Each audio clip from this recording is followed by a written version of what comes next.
क्यों मेरी हर जाए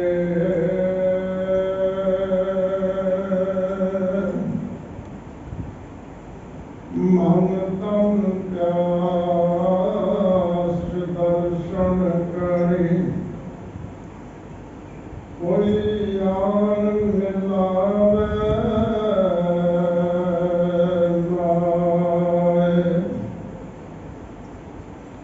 असुर प्रेम मार क्यों मिलिया हर जाए मंग तब प्यास दर्शन करे कोई आन मिलावे माए। वाहिगुरु जी का खालसा वाहिगुरु जी की फतेह।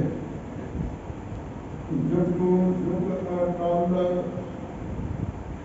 तख्त चवर शबद दे मालक साहिब श्री गुरु ग्रंथ साहिब जी दे पवित्र हरवी दे अंदर विराजमान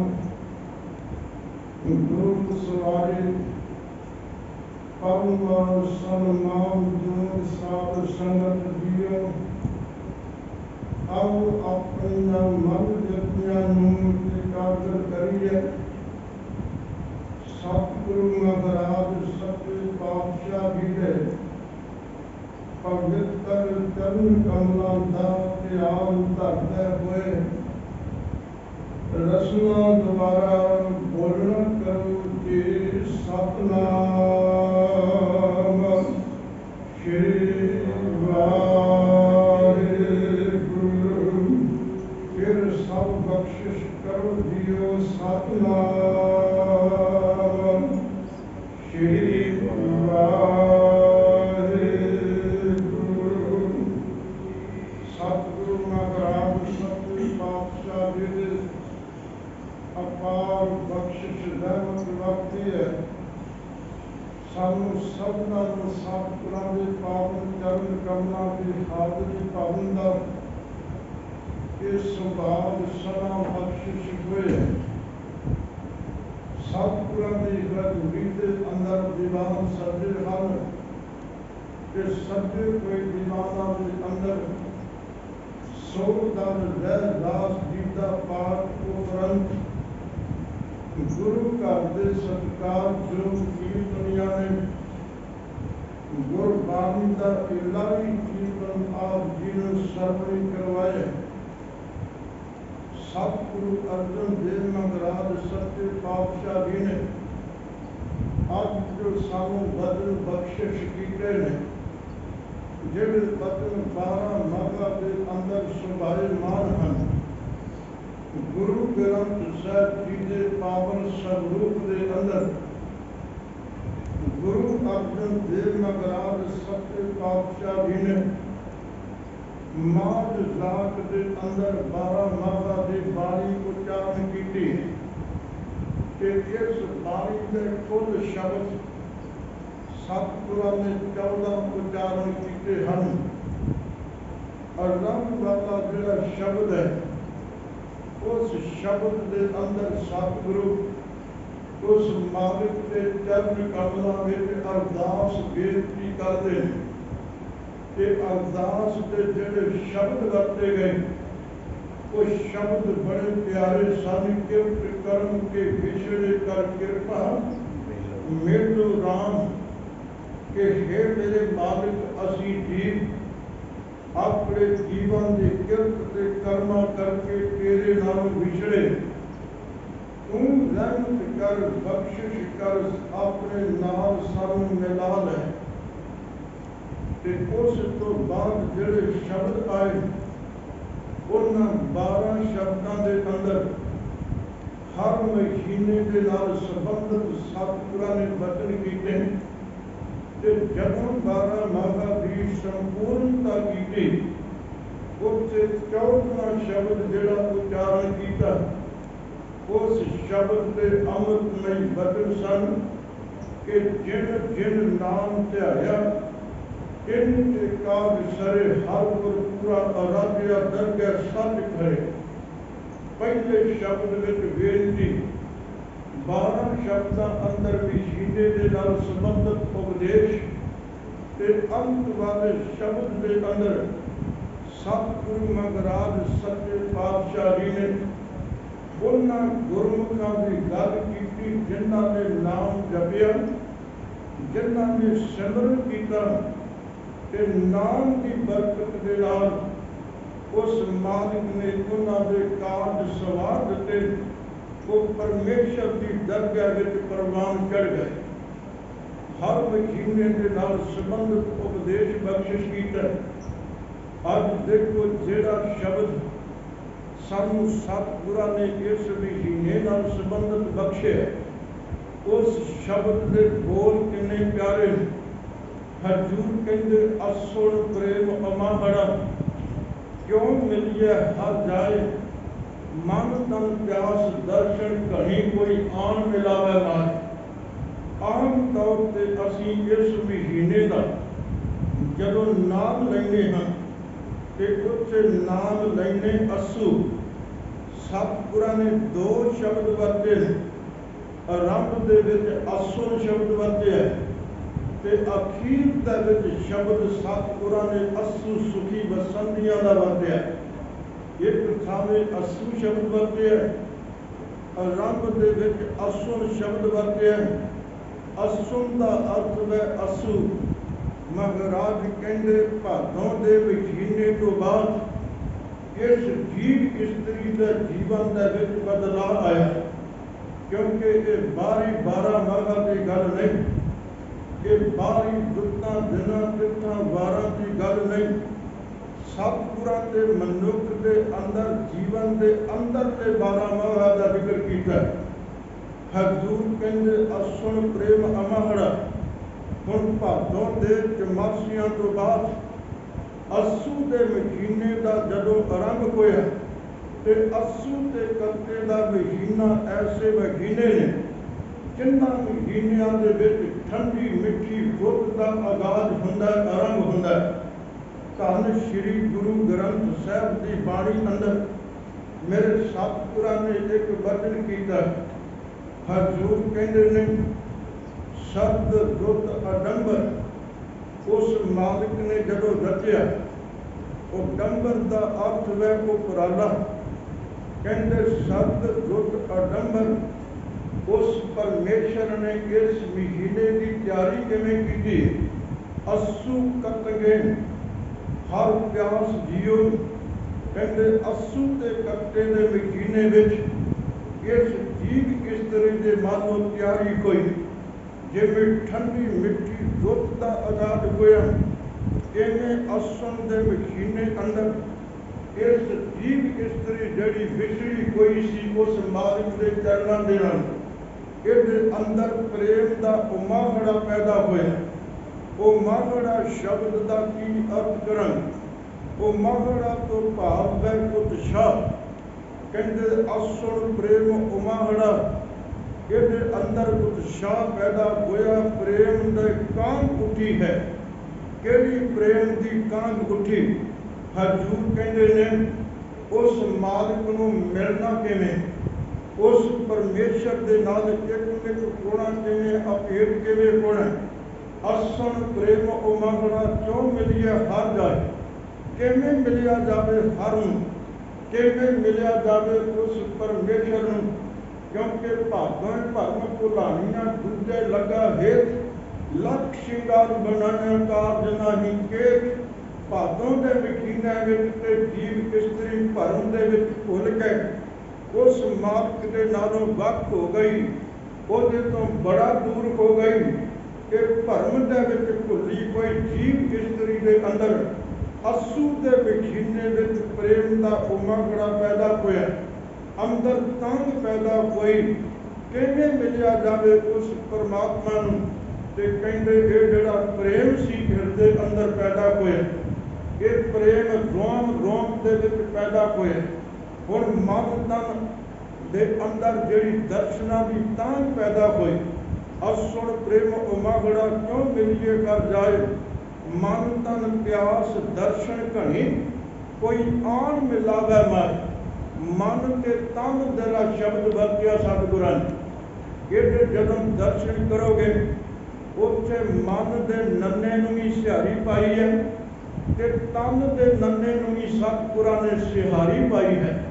ਇਹਦਾ अर्थ ਇਹ ਬਣਦਾ है कि मन अंदर भी ते इस तन दे अंदर भी उस परमेश्वर दे दर्शन करन दी तांघ घणी दा अर्थ है बहुत ज़्यादा तांघ अंदर पैदा हुई।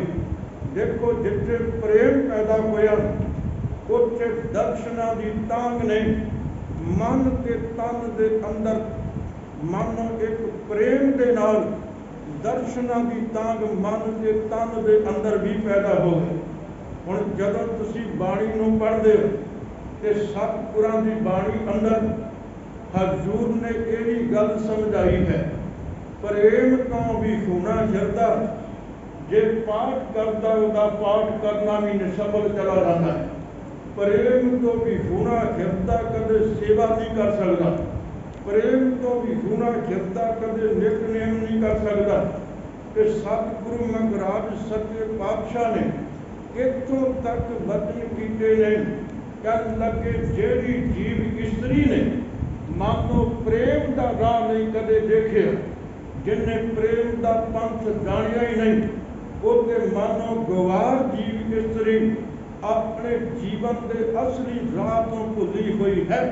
महाराज ने वचन कीते, कह लगे पंथा प्रेम न जाना भुली फिरे गवार। इत्थे पंथा का अर्थ है रस्ता राह।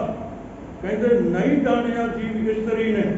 हजूर कहते ने ये भरम दे विच भुल गई, पंथा प्रेम न जाना भुली फिरे गवार। ये मूर्ख जीव इस्तरी भुल गई उस राह नूं, उस पंथ नूं, प्रेम दे राह नूं, जिस प्रेम दे रस्ते ते तुर के उस मालिक के चरणों तक पहुंचना सी। हजूर कहते ने ये तां ऐसी भुली जीव इस्तरी। देखो शब्द किन्ने प्यारे, नानक हर विसराएगा पहुंचते नरक आंदा। कहते जिन्हां ने परमेश्वर नूं भुला दिता उहदे मानो नरक कुंड दे विच पए होए। प्रेम तो सकना हिरदा कदे मालिक तक पहुंच नहीं सकता। इसलिए सतगुरु महाराज जी ने जदों आवाज़ दी उस प्यारे दे नाल मिलन दे वास्ते, ते उत्थे वचन की कीते, जाओ तो प्रेम खेलन का जाओ, सिर धर तली गली मेरी आओ। एक मार्ग पैर तरीजा सिर दीजा कान न कीजा। जे प्यारिया प्रेम की खेड की खेडना चाहना ते सिर तली ते टिका के मेरी गली विच आ।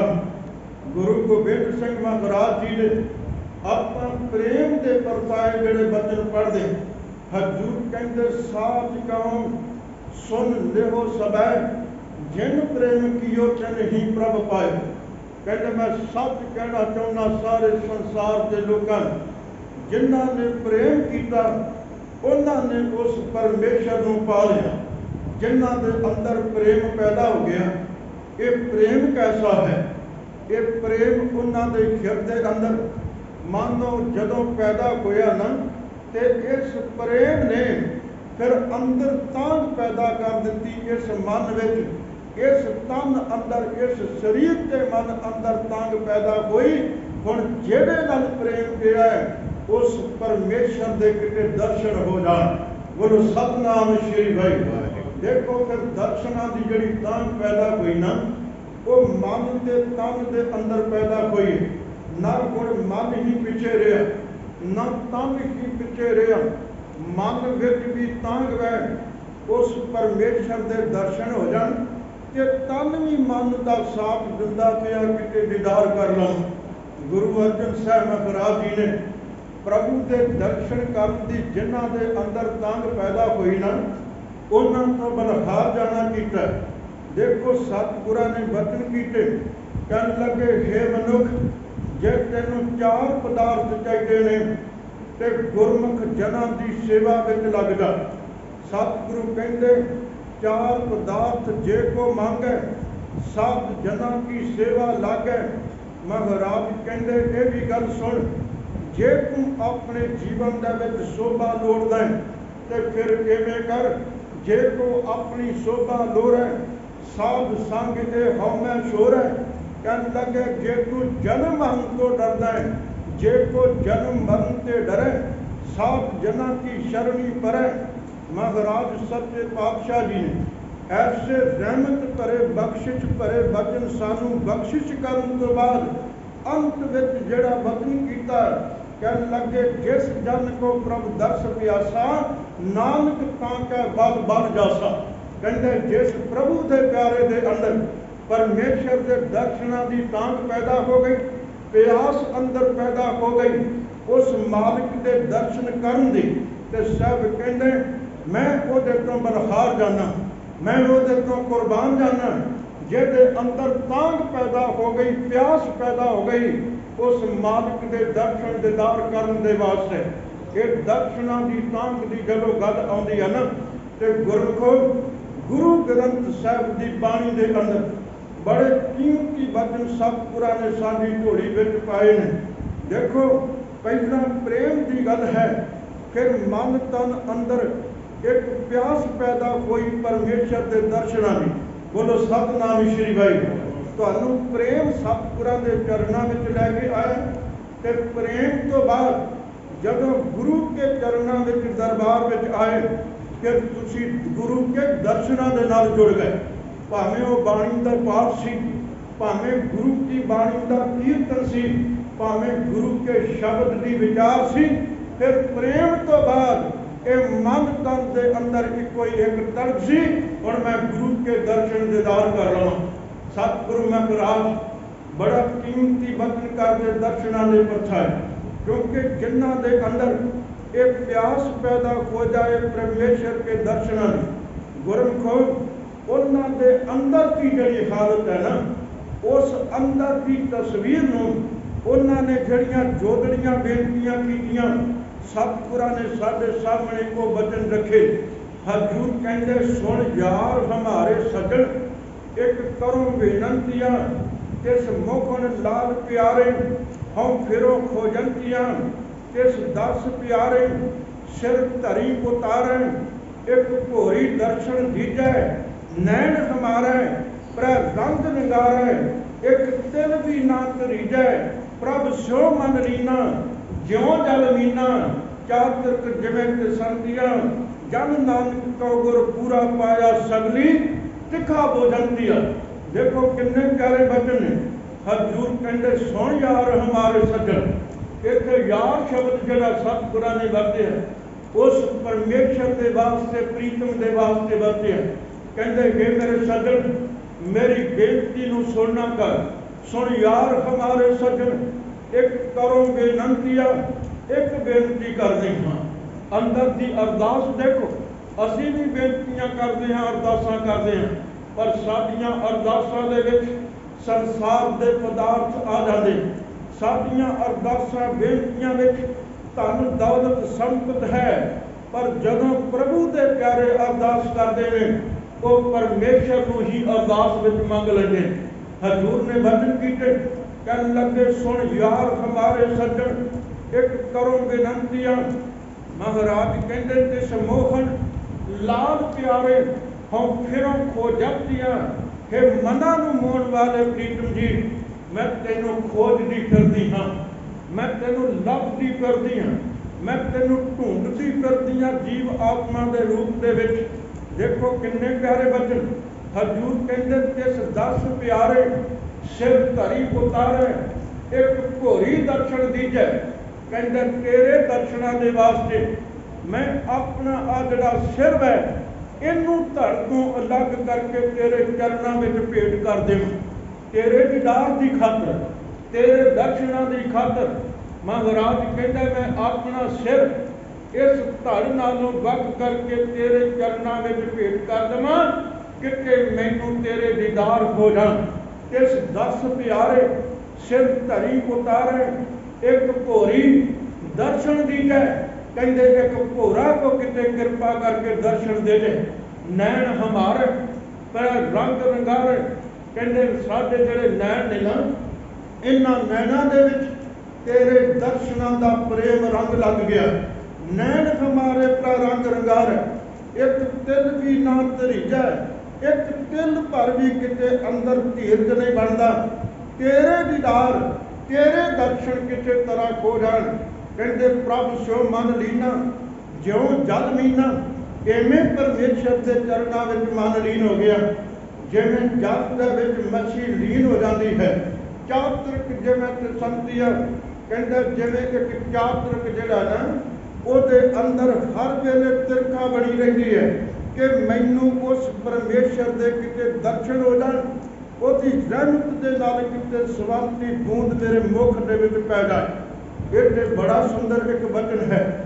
देखो जदों धन गुरु नानक साहब का आपां जीवन पढ़ते हैं ना, तो गुरु नानक साहब का जीवन जां असीं पढ़ते हैं भाई बाले वाली जन्म साखी विच, जां असीं पढ़ते हैं पुरातन जन्म साखी विच, जां असीं पढ़ते हैं मेहरबान वाली साखी दे विच, जां असीं पढ़ते हैं शहीद भाई मनी सिंह होना की साखी के अंदर।